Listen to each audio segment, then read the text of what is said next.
Welcome and welcome back to the channel. कैसे हैं आप सभी। तो आप सबकी सीटेट का एग्जामिनेशन जो आप लोगों के 7 जुलाई को हुआ था, उसके रिजल्ट, उसका फाइनल आंसर डेट कब आएगा, कि उसकी फाइनल आंसर की उसकी डेट पे डिस्कस करेंगे। उसका रिजल्ट कब आएगा उस पर डिस्कस करेंगे। साथ ही साथ आप लोगों का नेक्स्ट सीटेट का नोटिफिकेशन कब तक आएगा, और ये सीटेट जो आपके आने वाला सीटेट है या फिर ये जो सीटेट है वो आप लोगों के लिए सीटेट टोटली क्यों इंपॉर्टेंट है, इस पर डिस्कस करेंगे। 3-4 बातें जो है वो आज के हमारे की पॉइंट्स होने वाले हैं, इन सब पर हम लोग डिस्कस करेंगे। पहली बार आए हैं तो प्लीज वीडियो को लाइक करके चैनल को सब्सक्राइब कर दीजिए, क्योंकि इसी तरीके की जो ऑफिशियल न्यूज होती है और जो ऑथेंटिक होती है और जो किसी न किसी सोर्स के बेसिस पर दी जाती है, इस तरीके की न्यूज हम हमारे चैनल पर आप लोगों को देते भी रहते हैं। साथ ही साथ कोई अच्छा सब्जेक्ट जैसे साइंस हो गया, सीडीपी हो गया, इस तरीके की क्लासेस भी हमारे चैनल पर आती रहती है। तो फिर चलिए लेट्स गेट स्टार्ट। फर्स्टली मैं अगर बात करूं सीटेट के एग्जाम की, तो देखिए आप लोगों का सीटेट का जो एग्जाम था वो 7 जुलाई को हुआ था, और जब जब इसका एग्जाम होता है तब उसके आंसर की जो होती है वो हम लोगों को विद इन 20 डेज के अंदर अंदर देखने को मिल जाती है, यानी 15 से 20 दिन, उससे मैक्सिमम आप लोगों को नहीं जाता है।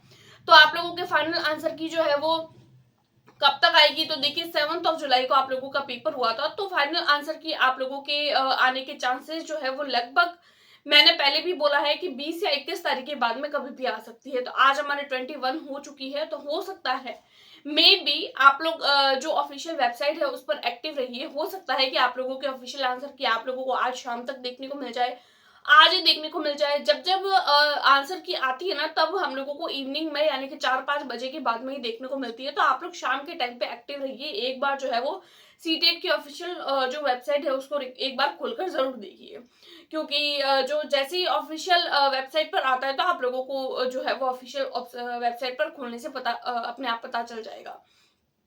आप लोग एक्टिव रहिए, अदरवाइज आप किसी चैनल से भी जुड़ सकते हैं, तो वहां पर भी आप लोगों को इन्फॉर्मेशन मिल जाती है, क्योंकि जो इस तरीके की चीजें होती है उसमें एक्टिव रहना बहुत ज्यादा जरूरी है।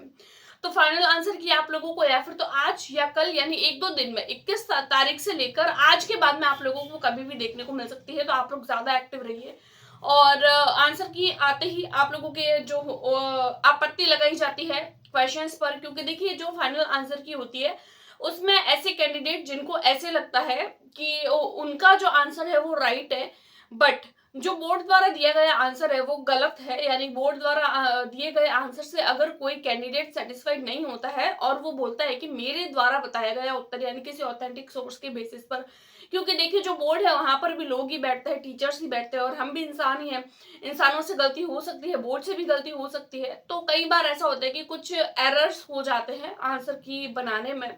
तो अगर किसी कैंडिडेट को लगता है कि जो ऑथेंटिक सोर्स होना चाहिए इसका एक जो आंसर का, वो उसके बेसिस पर जो किसी पर्टिकुलर कैंडिडेट का ठीक है बट बोर्ड द्वारा जो दिया गया आंसर है वो गलत है, तो ऐसे में हर कैंडिडेट जो भी चाहता है तो वो जो है वो किसी एक पर्टिकुलर प्रश्न पर आपत्ति लगा सकता है। इसके लिए आप लोगों को जो होता है वो एक फिक्स्ड पे होता है, वो आप लोगों को फिक्स्ड फी जो आप लोगों को पे करनी होती है, देन आप लोग उस क्वेश्चन पर आपत्ति लगा सकते हैं। एक बात ध्यान रखें, अगर आप लोग आपत्ति लगाते हैं और मान लीजिए आपने किसी एक पर्टिकुलर क्वेश्चन पर आपत्ति लगाई, अगर मान लीजिए वो आपका आंसर सही हो जाता है, तो उस क्वेश्चन पर जितने भी कैंडिडेट ने आंसर टिक किया है उन सबका सही माना जाएगा। तो जरूरी नहीं है कि आप एक इंसान आपको लग रहा है तो आप अकेले ही जो है वो आपत्ति लगाए, आप 10 से 12 लोग जो आपके आस पड़ोस में आपके मित्र भाई बंधु जो हो सब लोग मिलकर भी जो है वो लगा सकते हैं, क्योंकि हम लोगों को इसके लिए फी पेमेंट करना होता है, तो आप लोग वो चीजें कंट्रीब्यूट कर सकते हैं, तो आप लोगों को बेनिफिट होता है, क्योंकि फायदा जब सब ले रहे हैं तो आपत्ति भी सब लोग मिलके लगाए, नाम किसी एक का और लेकिन सब कॉन्ट्रो करके, और इस तरीके से आप लोग आपत्ति लगा सकते हैं। तो ये आपत्ति का मैंने आप लोगों को आइडिया भी दे दिया कि आप लोग इस तरीके से कर सकते हैं। ऊपर से आप लोगों के मार्क्स भी बढ़ सकते हैं। मार्क्स बढ़ने की बात मैं इसलिए बोल रही हूँ बार बार, क्योंकि देखिए एक जब ऑफिशियल आंसर की आती है और वो आंसर की जो हम किसी यूट्यूब चैनल से या फिर किसी हमारी कोई कोचिंग से या फिर किसी अन्य संस्था से या किसी अन्य सोर्स से जब हम लोग चेक करते हैं, तो वहां की आंसर की में और जो हमारे बोर्ड द्वारा जो ऑथेंटिक आंसर की होती है उसमें कुछ चेंजेस होते हैं। क्योंकि देखिए एक जो सीडीपी और पेडागोजी वाला पोर्शन होता है वो एक इसी तरीके का पोर्शन होता है, क्योंकि देखिए जो साइंस और मैथ्स है उसमें उसके तो आंसर्स फिक्स है कि इसका आंसर ये है, इसका आंसर ये है, इसके आंसर ये है, हिंदी इंग्लिश सब में आंसर फिक्स रहते हैं। लेकिन जो पेडागोजी एंड जो आप लोगों का सीडीपी वाला पोर्शन होता है उसमें बहुत ज्यादा कंफ्यूजन रहती है। क्यों कंफ्यूजन रहती है? क्योंकि देखिए सीडीपी एक ऐसा ही सब्जेक्ट है जिसमें हम लोगों को हर एक क्वेश्चन सही लगता है, लेकिन हम लोगों को हमेशा बेस्ट आंसर चूज करना होता है। तो जब हम लोग बेस्ट आंसर चूज करते हैं तो हो सकता है हमारे पर्सपेक्टिव से कोई एक पर्टिकुलर आंसर ठीक हो, बट बोर्ड के नजरिए से वो आंसर ठीक ना हो, तो उस चक्कर में जो है वो हमारे एक दो क्वेश्चंस आगे पीछे हो जाते हैं। तो अगर 89 वाले ऐसे कैंडिडेट जिनके 89 मार्क्स बन रहे हैं, या फिर ऐसे कैंडिडेट जो जिनके 82 पासिंग मार्क्स होने चाहिए और उनके अगर 81 या फिर 80 मार्क्स बन रहे हैं, तो वो फाइनल आंसर की का वेट करें, मे भी उनके मार्क्स बढ़ सकते हैं। और ऐसे कैंडिडेट जो 100 प्लस है तो उनको घबराने की जरूरत नहीं है, चाहे मार्क्स बढ़े चाहे मार्क्स घटे, इट इज नॉट मैटर, क्योंकि मैटर ही नहीं करती उनके लिए ये बात। क्योंकि 100 प्लस है, अगर दो बढ़ भी गए तो भी पासिंग मार्क्स ही रहेंगे, दो घट भी गए तो भी पासिंग मार्क्स ही रहेंगे। ऐसे कैंडिडेट जो एक पर्टिकुलर जो है वो उस बाउंड्री पर है, तो वो कैंडिडेट वेट करिए अपने फाइनल आंसर की का और अपने फाइनल रिजल्ट का, क्योंकि फाइनल रिजल्ट और फाइनल आंसर की आने पर ही आप लोगों को पता चलेगा कि आप लोगों के फाइनल मार्क्स क्या बन रहे हैं। तो उसमें हो सकता है कि आप लोगों को 1 या 2 मार्क्स बढ़ने के चांसेस हो। अब हम लोग बात कर लेते हैं आप लोगों के रिजल्ट की, कि आप लोगों के रिजल्ट कब आएगा। तो देखिए जब फाइनल आंसर की आती है, फाइनल आंसर की के 7 या 8 दिन बाद आप लोगों को रिजल्ट देखने को मिल जाता है। क्योंकि जब भी ये एग्जाम होता है ना, एग्जाम होने के विद इन 1 मंथ के अंदर अंदर इन लोगों को अपना सारा प्रोसीजर कंप्लीट करना होता है। और ये प्रोसीजर कंप्लीट करने के बाद में जो है वो ये नेक्स्ट सीटेट के लिए कहीं सोच सकती है बोर्ड। तो आप लोग समझ लीजिए कि अगर 7 तारीख को आप लोगों के पेपर हुआ है, तो 7 जुलाई को अगर ये पेपर होता है, तो 7, 8, 9, 10 यानी 10 मैक्सिमम आप लोग 10 अगस्त समझ सकते हैं, उससे पहले पहले आप लोगों को रिजल्ट देखने को मिल जाएगा। 25 से पहले पहले आंसर की, और लगभग जो है वो फर्स्ट वीक में ही वैसे तो चांसेस है कि आप लोगों के रिजल्ट देखने को मिल जाएगा, लेकिन फर्स्ट वीक में मान लो अगर नहीं भी आता है तो 10 तारीख से पहले ही आएगा, उससे लेट नहीं होगा। तो रिजल्ट की बात क्लियर हो गई। अब हम लोग बात करते हैं आप लोगों के जो नेक्स्ट सीटेट है। तो देखिए अगर मैं प्रीवियस सीटेट की बात करूं तो आप लोगों के वो जनवरी में सीटेट हो गया था, और फरवरी में उसका रिजल्ट देखने को मिल गया था, और उसका नोटिफिकेशन आप लोगों को मार्च में देखने को मिल गया था, जो अभी जुलाई में हुआ है। तो आप लोग समझ सकते हैं कि आप लोगों के जब जुलाई में पेपर हुआ तो दिसंबर में होगा, और अगर अगस्त में रिजल्ट आता है तो सितंबर के आसपास आप लोगों को नया नोटिफिकेशन देखने को मिल जाएगा। तो नोटिफिकेशन वाली बात कंप्लीट हो गई। अब ये सीटेट हमारे लिए इंपॉर्टेंट क्यों है, उस पर डिस्कस कर लेते हैं। क्योंकि देखिए आगे आने वाले हमारे पास में जो है वो 5 से 6 वैकेंसी ऐसी है जो जस्ट हमारे सामने है। हमारे लिए जो सीटेट इन सारे एग्जामिनेशन के लिए बहुत ज्यादा मैंडेटरी हो जाता है। देखिए कौन से मैं आप लोगों को काउंट करवाती हूँ। यूपी टेट का एग्जाम हो गया, BPSC TRE 2, BPSC TRE 4 and 5, 3 exam तो ये हो गए।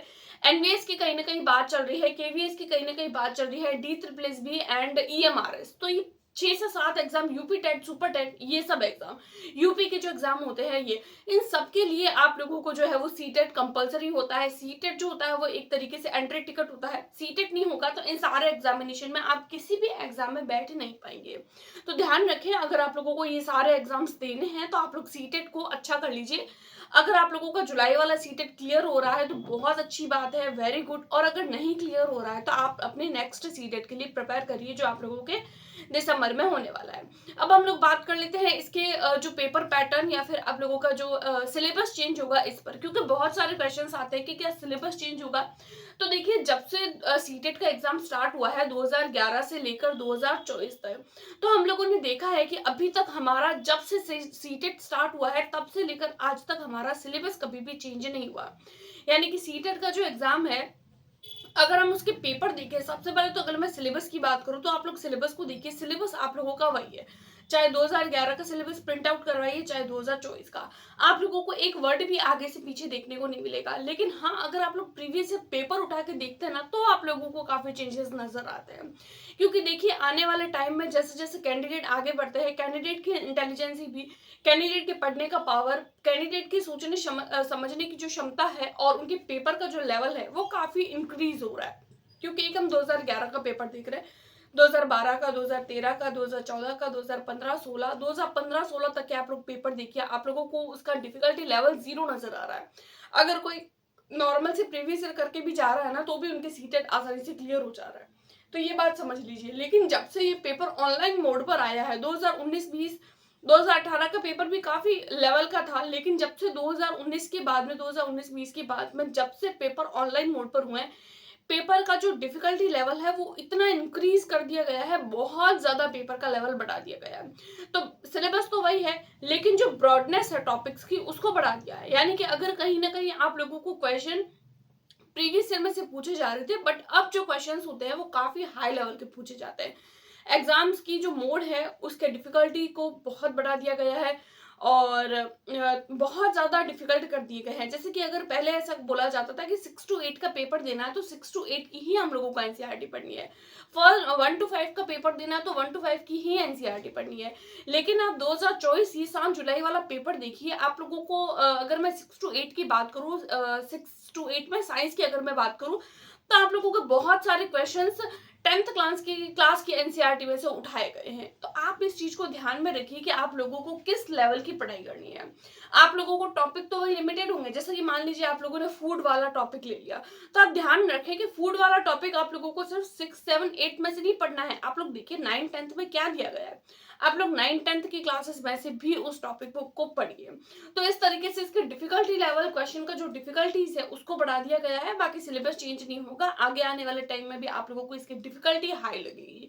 सिलेबस में अभी तक तो कोई ऑफिशियल न्यूज नहीं है कि इसका सिलेबस चेंज होगा या इसको लेकर कोई भी न्यूज नहीं आ रही है, लेकिन जैसे ही कोई ऑथेंटिक और ऑफिशियल न्यूज आएगी तो हम हमारे चैनल पर आप लोगों को सबसे पहले देंगे।